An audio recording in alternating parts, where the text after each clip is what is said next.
தமிழ்நாட்டில் அடுத்த 5 நாட்களுக்கு பரவலாக மழை பெய்யக்கூடும் என சென்னை வானிலை ஆய்வு மையம் தெரிவித்துள்ளது. வடக்கு வங்கக்கடல் பகுதியில் நிலவும் காற்றழுத்த தாழ்வு பகுதி காரணமாக மாநிலத்தில் கடந்த சில நாட்களாக மழை தொடர்கிறது. சென்னை மற்றும் புறநகர் பகுதிகளில் நள்ளிரவு முதல் இன்று அதிகாலை வரை மழை பெய்தது. பட்டினம்பாக்கம், மயிலாப்பூர், ராயப்பேட்டை, அம்பத்தூர், ஆவடி, தாம்பரம், வேளச்சேரி, கூடுவாஞ்சேரி உட்பட பல்வேறு பகுதிகளில் 1 மணி நேரத்திற்கும் மேலாக மழை வெளுத்து வாங்கியது. சேலம் மாவட்டம் எடப்பாடி சுற்றுவட்டார பகுதிகளில் கடந்த சில நாட்களாக இடி மின்னலுடன் கூடிய கனமழை பெய்ததால் 350 ஏக்கர் பரப்பளவு கொண்ட எடப்பாடி பெரிய ஏரி நிரம்பி வழிகிறது. இதன் காரணமாக இந்த பகுதி மக்கள் மற்றும் பள்ளி, கல்லூரி மாணவர்கள் ஆபத்தான முறையில் கரையை கடந்து செல்லும் சூழ்நிலை உருவாகியுள்ளது.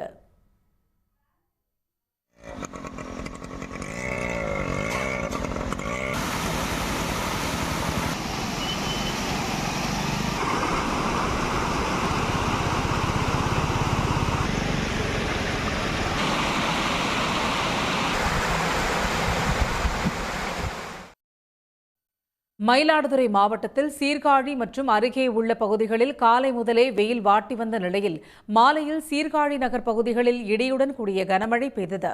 இதனிடையே மேற்கு திசை காற்றின் வேக மாறுபாடு காரணமாக தமிழகத்தில் இன்று முதல் வரும் ஞாயிற்றுக்கிழமை வரை லேசானது முதல் மிதமான மழை பெய்யக்கூடும் என வானிலை ஆய்வு மையம் தெரிவித்துள்ளது.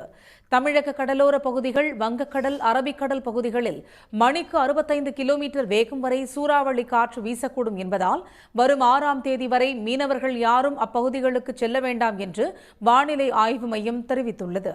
உடனுக்குடன் செய்திகளை தெரிந்து கொள்ள சன் நியூஸ் பெல் ஐகானை கிளிக் பண்ணுங்க.